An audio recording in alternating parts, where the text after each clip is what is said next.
Welcome to the Spent the Rent podcast. I am your host, Patty Rose. My guest today is a dear friend, Dawson Clark. Dawson, welcome to the show. Thank you. It's great to be here. So I wanted to have you on. I've been kind of bugging you about doing this for anybody listening, just to get them to be aware of who you are. You are my niece's partner. You guys have been together now for how long? Like over 2 years. Yeah, it seems like longer. It seems like you've been a part of the family for quite a while. So you are an artist, and I came and you were selling your guys' art at Alton Baker Park for a fundraiser. What was that for? It was for for animals, animal shelters. So that was really cool. And I've been asking you to do this because one of the things that my goal with these episodes about the youth vote is to spotlight young people in the community that are starting to get very vocal politically. And just by becoming your friend on social media, I've read a lot of your lengthy rants, whatever you want to call you call them rants, but they're so thought-provoking and so thorough. And what I really am inspired by with your words is that though you have strong opinions, it doesn't come across as that you're only thinking about what you want. Like you're thinking about what would be constructive for everybody or for a collective majority. So that's really cool. And you know, today your makeup is modest, but you're known for being very over the top with it, theatrical kind of stuff. And I wanted to talk to you a little bit about that and self-expression and fashion and that kind of thing. Because when I had first was aware of you, my niece started posting pictures of you too. I'm like, whoa, that's a lot going on, you know, which is really cool. And so at what age did you start to get really passionate about makeup and that kind of stuff? I would say that probably like 15, around there is when I first started getting into makeup. A lot of it was like just starting with like eyeliner. I was like getting really into like punk rock and like the metal, scene at that time.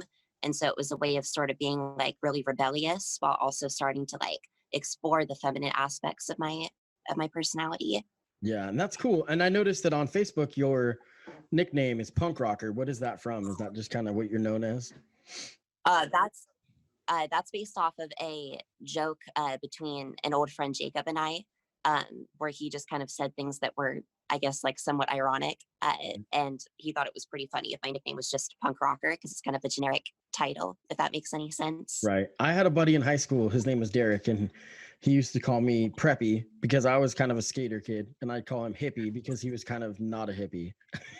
So it's kind of funny. Anyway, so we're here to talk about politics. You, like I said, you've gone on some lengthy, rants that are really good. I know that it's difficult to manage, especially the current landscape because of anxiety and all that kind of stuff. I know you've mentioned that where you're like, I got to take a step back from this, and have came close to deleting Facebook, and it's hard, to blame me there. I think we're all a little close to deleting it, but I appreciate you being willing to come here and talk to me about this and be open about some of your views. So let's just get right into it.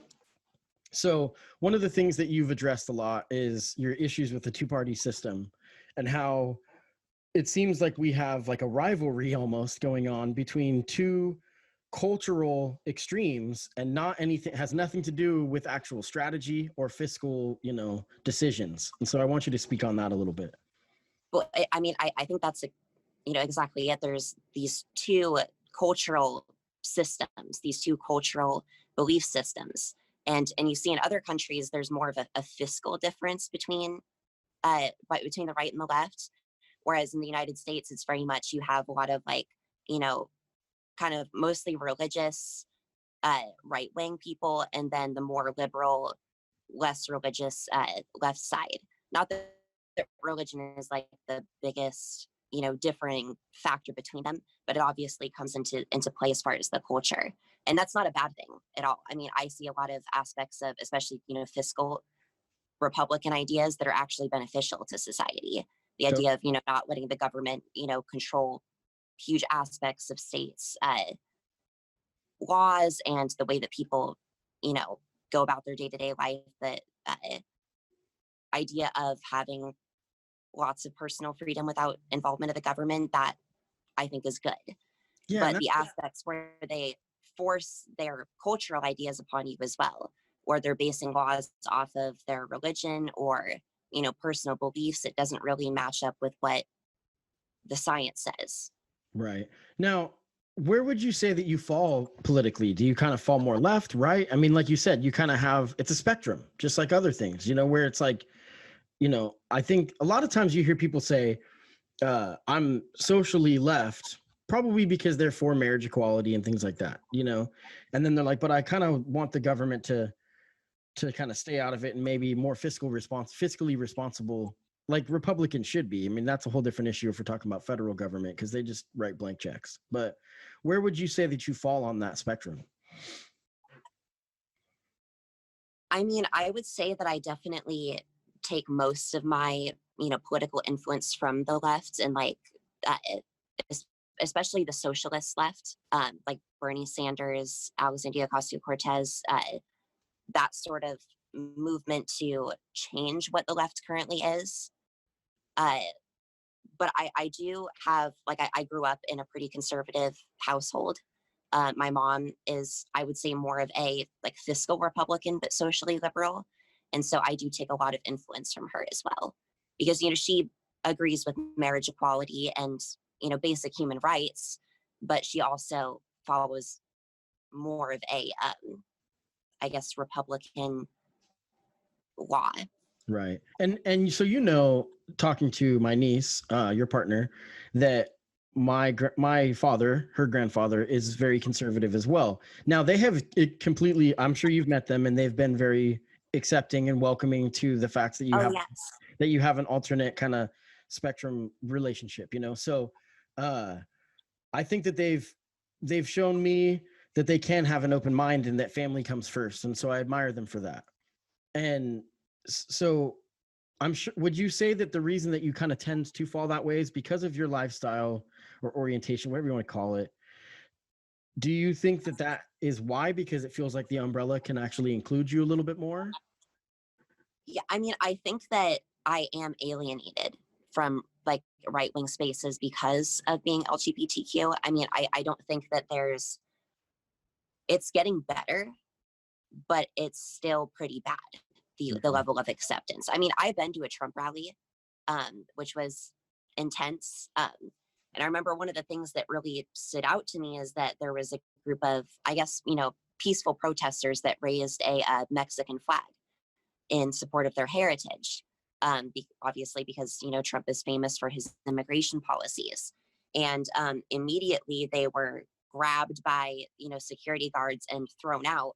And the crowd ripped the flags out of their hands and tore them up and shit. I mean, it was Wow. crazy. It felt like I was in Nazi Germany. And I said that before he was elected. And Sure. it's not so much that I think that, you know, the people that follow him are bad people, but the bad qualities of them are brought out by his behavior. I completely agree. I think that it's important that we separate the Republican versus the MAGA, because I think that the people that have followed him are victims. You know, I think that they've been conned, and I think that they almost need love, you know, from everyone, not to, I'd say us, but I don't want to put it like it's a team, because I can see that you're really trying to have empathy for people, even if you strongly, vehemently disagree with them, because that's the whole reason that I do fall on the side that I fall on, because it's either, I mean, right now with COVID and with Trump, you're seeing that there's only two kinds of people. There's people that have empathy and there's people that don't. And that's that simple. I mean, it's pretty tough. Now, did you go to that Trump rally in Eugene? Yeah, it was at the fairgrounds. Yeah, I was I gonna. went with my dad, who's a Trump supporter.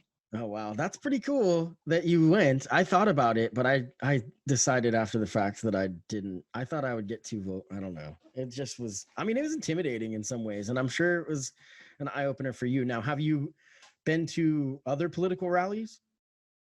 Unfortunately, I didn't get to go see Bernie when he came, um, because I was busy that day. But so I guess the only experience with like a legit political rally that I've had is that Trump rally. Yeah, I haven't been to one, so I don't know. But I've seen Bernie twice. I saw him in Portland where the bird landed. I saw Obama when he spoke at MacArthur Court, and that was a pretty incredible day. I have to admit, because it was the first time I felt optimism in the political sphere, because I turned 18 when Bush was Bush was elected when I was 18 years old. I didn't vote in 2000, to be honest. Have you voted yet? I don't know how old, like, have you voted once and it was the primary? Because you didn't vote in the 2016, correct? Yes. Hold on, I think, there you go. Okay. I voted for Bernie in the Democratic primary for the first time. So that was really good.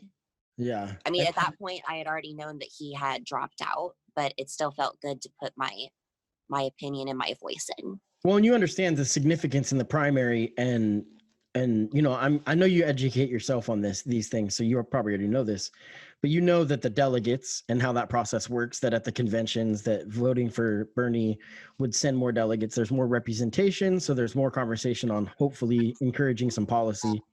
I think one of the things that we learned, this actually gets me to the next thing, the lesser of two evils argument.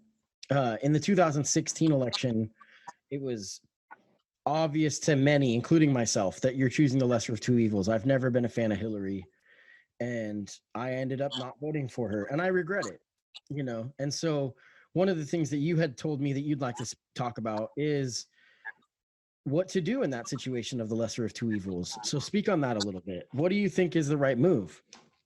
Well, see, I think the interesting thing about that is that if you would have asked me that like even a few months ago, I would have answered it very differently than I would now, because I was of the mindset that Biden and his behavior and his policies are just not something that I can get behind in a leader.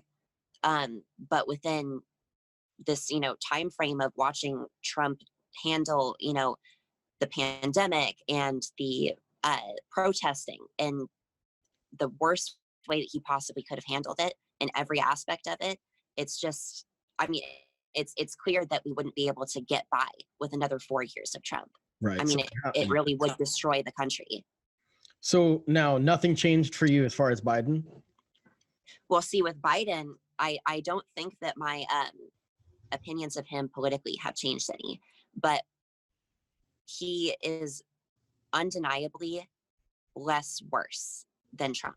And I would much rather have him as president than Trump, even though I don't want either of them. Yeah. And I do think that we're not voting for Biden. We're voting for the cabinet. We're voting for the Supreme Court. We're voting for, marriage equality. That's what's on the table.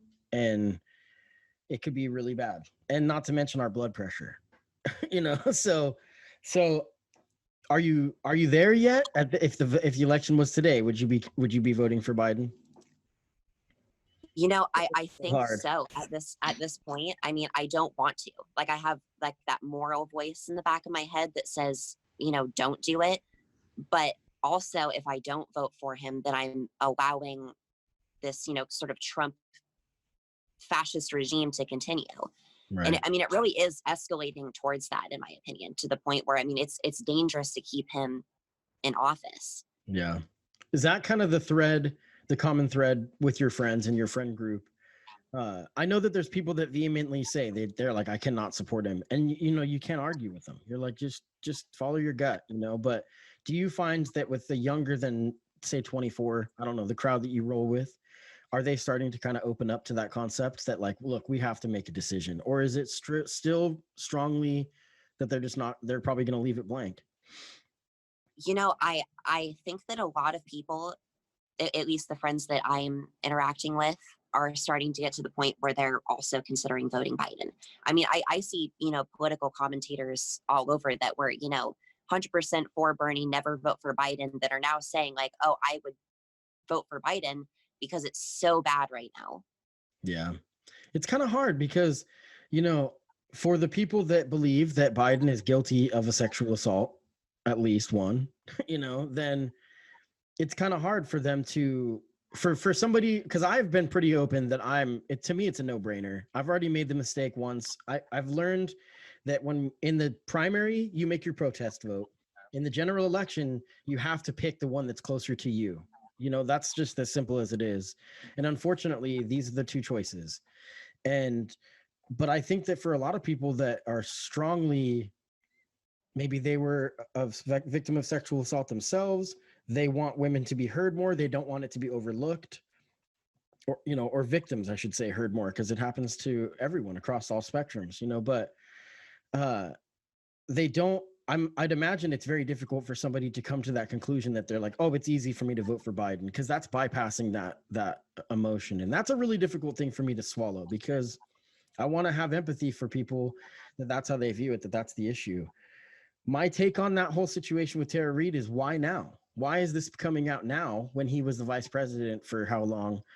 And I know that that's kind of hard for people to wrap their head around, because maybe the answer is the climate has changed, And so what would you tell people if you're closer and you're actually finding yourself convincing someone? What would you tell someone in that? Is that kind of what, it's a difficult thing. Just tell them to follow their heart.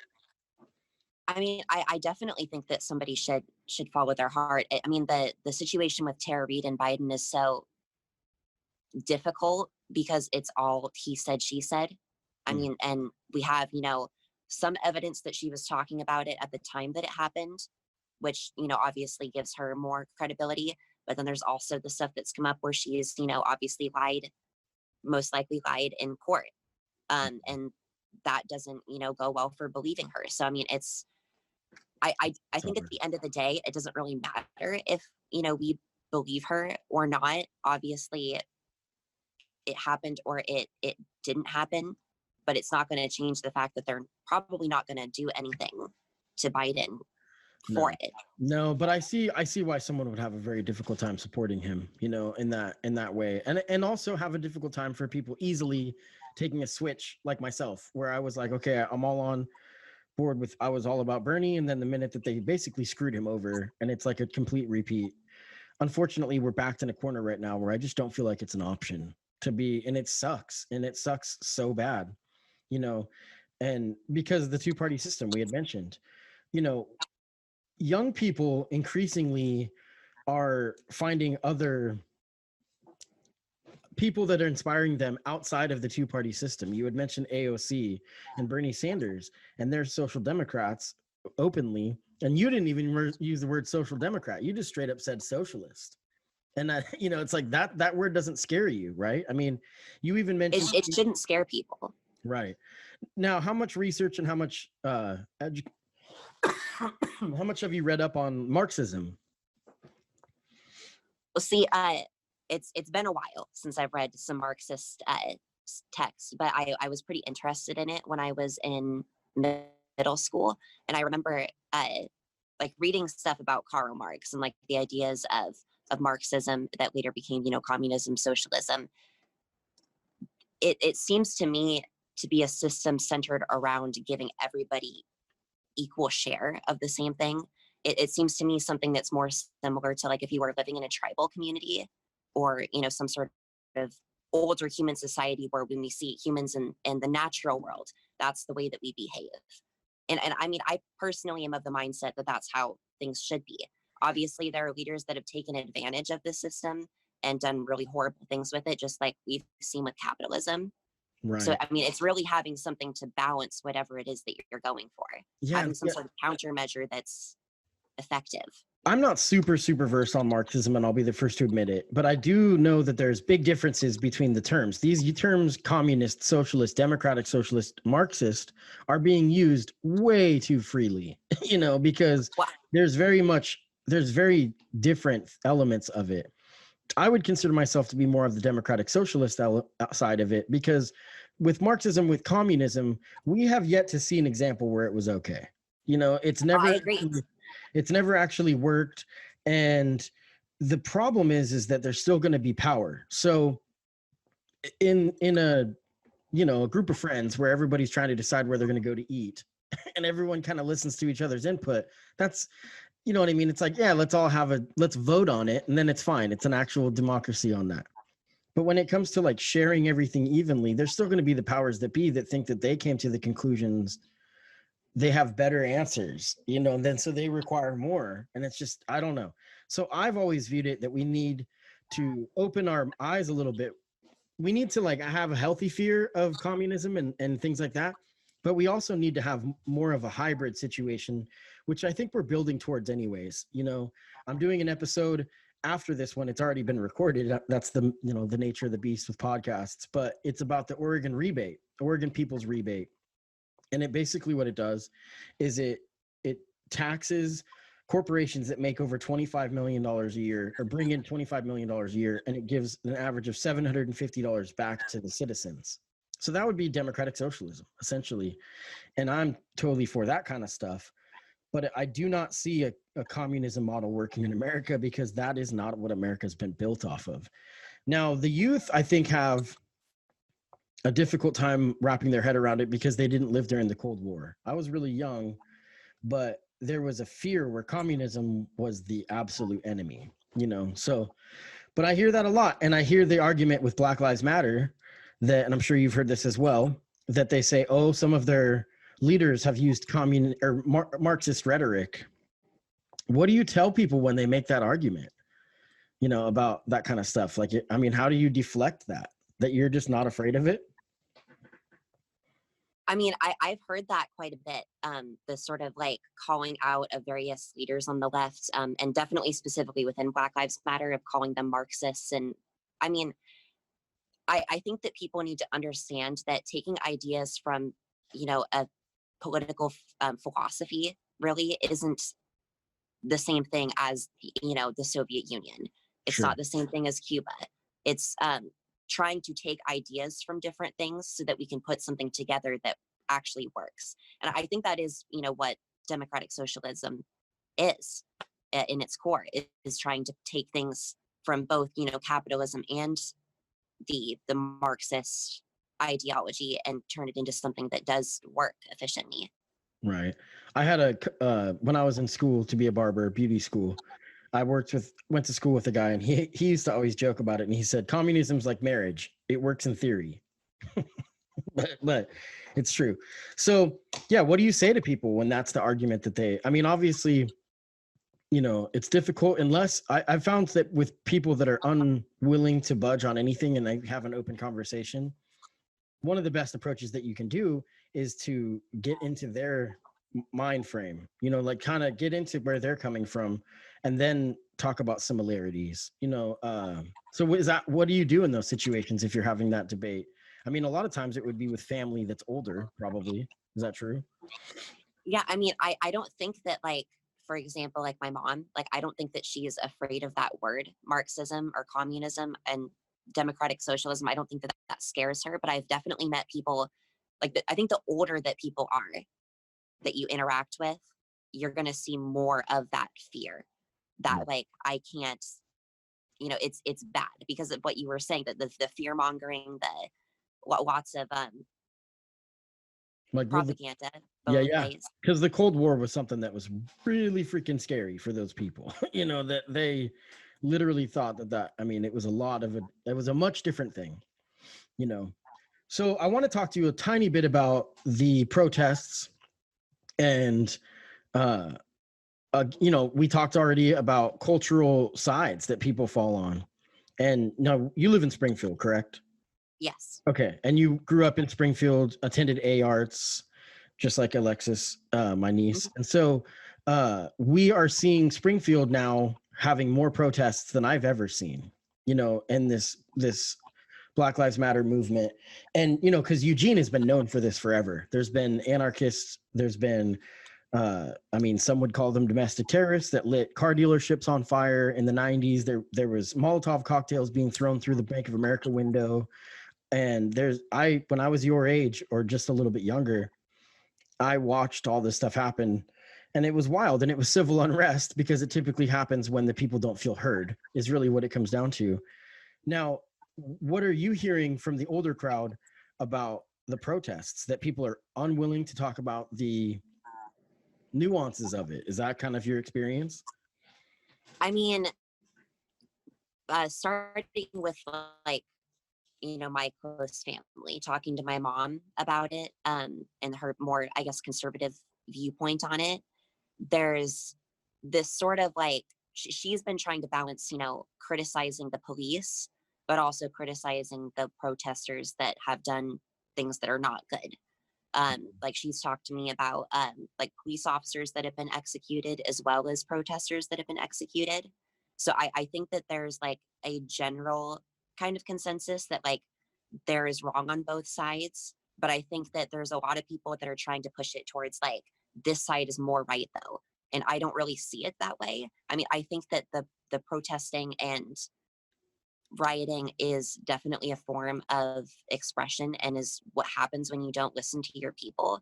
But there's nothing really being done, I mean, to answer those concerns. I mean, if they were focusing on, instead of like, if they had focused on trying the police officers in the case, the cases that we've seen recently right away, instead of sort of like procrastinating, like we've seen in a lot of cases, like protecting the person's home, I think there would have been a lot less violence that ensued because of it. But also, you know, I mean, you have to understand to a certain degree that the police are going to respond if there, you know, is a large gathering of people destroying stuff. Totally. And then, you know, I interviewed Trey Stewart. I don't know if you got a chance to listen to that, who he's been filming a lot of the protests. I haven't listened to that one. It's a pretty good one. And I mean, I got a lot of negative feedback for it just because people didn't probably take the time to listen to it. And I talked about some of the nuances about how I'm not liking some of the framing. I don't like ACAB, for example. We talked about this off air, that I don't like that approach because I get the mindset. I get what it's trying to say. It's like, as if there's one bad apple, it makes the rest of the bunch go sour kind of thing. But I think that what people don't understand is that it's a job that these people, like for cops, that a lot of that stuff is systematically, there's nothing in place for them to actually be a whistleblower. And so that's what we are calling, you know, people are calling for there to be change. But I had talked to him about just a lot of the framing, and oh man, it was hard for me to deal with the aftermath of that episode. I thought he shows his bias. I thought we were very fair, and you'll have to take a listen to it. And I mean, I'm never going to stop doing this. I'm never going to stop bringing people like yourself that are not you know, you're outside of the social norms in a lot of ways. And so I want to elevate voices like people like you, because, and by like you, I mean different, you know, that's a huge swath of people, you know, because that's my goal with doing these episodes and talking to people is just let's hear them out, because these are human beings. You know, it's really cool to hear you talk about listening from a perspective like your parents that you admire, your mom that you talk about, you admire her and value her input, you know, because we're all human beings with views, and it's not like we should stop pitting each other against each other, you know, and that's the thing that needs to change. What do you think is going to come of it with the police? Do you think that we will see, I mean, do you think the protests are working? I think that they're working to an extent. I don't think that they're working as much as they should. I think that Biden has talked about increasing funding for the police, and a lot of people were really mad about that. But if you increase the funding for the police, but you put it towards better training, so instead of getting like 6 months of training, they're getting like a year of training. I mean, that to me, that would fix the problem. I mean, the issue is that the police officers are not trained well enough. They're not screened well enough. So we're not, you know, getting people out that don't have the mental ability to handle the job. And we're not giving the people that do have the capability the right tools to be able to do it. You know, there's a saying, or I don't know the exact expression, but there's an issue. I think that, you know, my hope is that Biden would. Hold on, you're cutting out here. I think it's back now. Okay, we're back. So there's an issue in the Democratic Party where framing is always a disaster. I mean, even Medicare for all was a disaster. It should have just been like, you know, healthcare, like straight up. But the defund the police, like ACAB is not a great I think it works for it's motivating the people to get out and protest. But defunds the police, to me, it should be demilitarize the police. Because when we stopped having officers and we had enforcers, that's when we saw these problems arise. Now, when it comes to the All Lives Matter crowd, one of the ways that you get it through to their head is that we're against police brutality towards anyone, you know, and I'm obviously not trying to say that, you know, some people you're never going to convince that it's an issue towards Black people, you know, and I know that it is. I mean, I've seen it firsthand. I posted about it on Facebook about a long story that I witnessed firsthand in Eugene. But I just feel like the demilitarization of the police force is what we need to see. And then in Portland, where we're seeing the federal government, you know, I said it back when the federal government is bringing in the army is what's happening. But I said it back when Trump, I was watching CNN and they said that Trump believes that he can win Oregon. And I'm like, no, he doesn't. All he's trying to do is stoke the flames of Antifa so that he could label every single Democrat. That's what they look like. That's this angry 19-year-old kids that are, you know, spray painting and starting fires in the middle of the road. And that's your guys' friend group, your circle of friends. I don't know if you're at the rallies, nor do I want to promote that you are, because if you are, there's anonymity. It's interesting during a time of COVID with the masks, but there's a lot of doxing and a lot of scary stuff going on, you know, and I worry about the young people getting involved and whatnot. But yeah, especially with COVID, you know, even though there's no links. I mean, so to be honest with you, I haven't gone to any of the protests. I fully support them, but I haven't gone simply because of COVID-19. I mean, I have a mom that's immunocompromised. I cannot afford to get it. And I mean, I know that there's been lots of conversation about, you know, social distancing at the rallies and making sure that you are keeping that.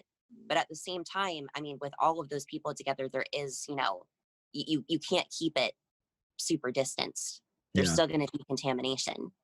Well, I think that that's a big part. I've said it a bunch. I think that's a big part of the rioting too. The destruction that we saw early on in Eugene is because people were quarantined. It's because people were cooped up. It's like people bastardize the movement and destroy stuff, but they're not there for the cause. They're not. I mean, there is.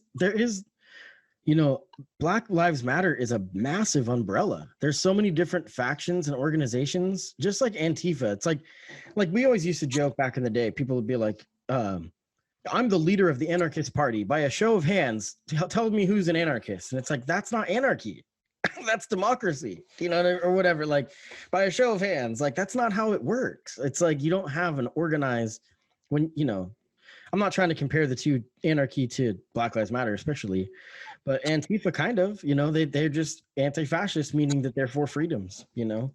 That's a tough one because I think that there's now a type of person that people visualize when they think of Antifa, and that's wrong, because you know who was anti-fascist is the people in World War II, is the American soldiers in World War II were anti-fascist. I mean, that's something that gets me all the time, though, when I think about modern fascism, is the fact that America, you know, we fought against Germany in World War II, and we made this whole, you know, persona about fighting fascism, yet fascism is creeping back up now. And it just blows my mind. And I mean, the history of Antifa, I mean, it comes from Germany, people fighting fascism within Germany. I mean, if I look at, I don't know how much you've researched into like Confederate flags and monuments and whatnot, but definitely a lot more lately. Yeah, but I've been looking into how, like, in Germany they have outlawed the swastika. Like, you can't just walk around with the swastika displayed, but in America you can walk around with your Confederate flag and nobody does anything about it. That's and a tough one. I mean, and I hate this argument, but freedom of speech is something that is paramount in America. So the First Amendment protects borderline hate speech. I hate to say it, but in a way, because, you know, this is the issue. Is the fear is that with fascism, the fear is that if you're so anti-fascist and you go so far extreme with it that you become a fascist, you become the person that you're criticizing in a different way, because it's a spectrum, you know. But the reality is people use that argument and then they want to throw it out. Like, with, this is a weird analogy, but with COVID, people are like, oh my God, they're exaggerating the counts, the numbers, so therefore it's not an issue. Like, it's not a real virus. Like, I always tell them, it's like, even if this was made in a lab, it still exists. Exactly. You know what I mean? Like, we still have to think about it. I don't know if that analogy makes sense completely, but, you know, so we have to be careful when it comes to giving away rights to squash hate. As much as it's because it's a short-sighted approach, it's difficult. And I've been somebody that's been vocal about this for a long time. Now, in government institutions, there should be no Confederate flag. It makes absolutely no sense that it should be hanging. If somebody wants to put it from their big ass truck, they're an idiot, but that's their prerogative, you know, and I'm not going to stop that. I'm not gonna say that. Well, I don't think that we should make it illegal, not even to have a swastika on if they want. Now, in some ways, I've heard people say, let them show their true colors. I'd rather have them open about it than hiding it. You know, it's like the people that walk around with a swastika are actually not as, I mean, the worst is like the Klan covering their faces and you know, they're hiding behind it. It's because those were government officials, but still, like, yeah. Anyway, Dawson, it's really cool to pick your brain a little bit and talk to you about some of these issues. I really am inspired by your social media presence, and you're tough. You know, you're tough. You've got grit. It's pretty cool to see. You know, but I do definitely, because I understand the nuance of the topics that you talk about, I do see a compassion for people that disagree. There's certain issues that are just, we're not going to budge on, you know, and there's certain issues from the right that people are not going to budge on, and so be it, you know, but we'll have to find common ground somehow and start respecting each other. I mean, it's important to have differences in opinion at Totally. the end of the day. I truly believe in a balance of power to an extent. If we're going to have to play inside this two-party system, you know, that's how we're going to do things, I do believe in a balance of power, because like I just talked about, you go too extreme one way or the other, then you have fascism or you have, you know, communism, and we're not okay with that. You know, I'm interested to see the young electorate like yourself get to be more a part of the conversation as socialism. See, democratic socialism and socialism are two different things, though. Because I know that you're open about the terminology, but I think, and I'm speaking for you here, I think what it means to a lot of young people is they're reclaiming what it means to them. Like, they're not basing it off of something else. Like you had said, let's take principles from some of this theory and then implement it with a kinder approach. I wonder if it might be a little bit naive, but time will tell. You know, so. I mean, I would say it's more of a technical terminology than a cultural terminology. Like when a lot of people say communism, their first thought Soviet Union. Whereas like if somebody is saying like, I believe in some of these communist ideas, they're not talking about the Soviet Union, they're talking about the written, you know, literature about it. Right. If that makes sense. It's a slippery slope though. And I think that, you know, the two-party system, as flawed as it is, I mean, we need term limits is what we really need. Because if we had term limits, then you're not going to have people that are in office for 30 years that all they're doing is campaigning. And so the whole time they're campaigning. So the only things they do is cater to the people that pay them the most. And that is the flaw, because then they're not actually governing, especially from the Republican side, where their whole strategy is to not govern. People keep acting like, well, Trump is not appointing the State Department, or he's not appointing, you know, these positions. That's by design. They don't want a functioning government. That's literally the goal. So this is what you get: civil unrest, where the people are like, fine. I mean, I wish people could somehow just stop paying taxes. You know, just be like, guess what? We're not paying anything anymore. But that's another thing on a different date, we could talk about a cashless society and how that's a nightmare. So Dawson Clark, it's really cool to talk to you. Thank you for doing this. I picked a song that I'm going to play. This is an old song of mine, SelfEsteem BoatWillie. This is me with We Are. So thanks again for doing this. It was really cool chatting with you. Thanks for having me. You're very welcome. It was cool to chat with you too. So this is me, SelfEsteem BoatWillie, with We Are. It doesn't matter where you living as long as you've given it all. Quit looking through that peephole, your vision too small. After it's all dismissed, I exist so I evolve. Wasted time throwing fists, it's just a piss against the wall. It all boils down to use and changing resolution. Just a bit confusing mess, so I suggest a revolution. Rest I'm using for diluting the disputing in my brain. One half of me is noise pollution, other half is lane. So I strain for the rhythm, all I have and all I want is I became my decision, but the habit's always taunted. So I flaw my dysfunction, haunted by assumption. Caught up in some dumb shit, might as well cause a disruption. Like go, go, go, you better run, run, run, cause here come the young with a pocket full of crumbs. Go, go, go, you better run, run, run, cause here come the young with a pocket full of crumbs. We are finding discomfort. We are strangers to fathers.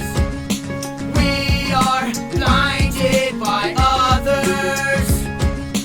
We are blinded by ourselves. I was was soul searching with one foot towards my destiny. The best of me was prevalent through evident catastrophes. I was unmasking the true identity, relentlessly acting out my misery. Was it the music or the wisdom? The reason they were quizzing me. When does the end come? The end of the fantasy, the beginning of the rest of emptiness is just a shallow dream. Lost my boat, my paddles floated upstream. I wrote the last note with blood and joined the losing team. I wrote the last note with blood and joined the losing team. Stutter, step your chances at self-fulfillment. Cast the shadow of our America through overindulgence. Surrounded by ignorance and militants, hypocrites who lack common sense. Surrounded by ignorance and militants, hypocrites who lack common sense. We are fighting discomfort. We are strangers to fathers. We are blinded by others. We are blinded by ourselves.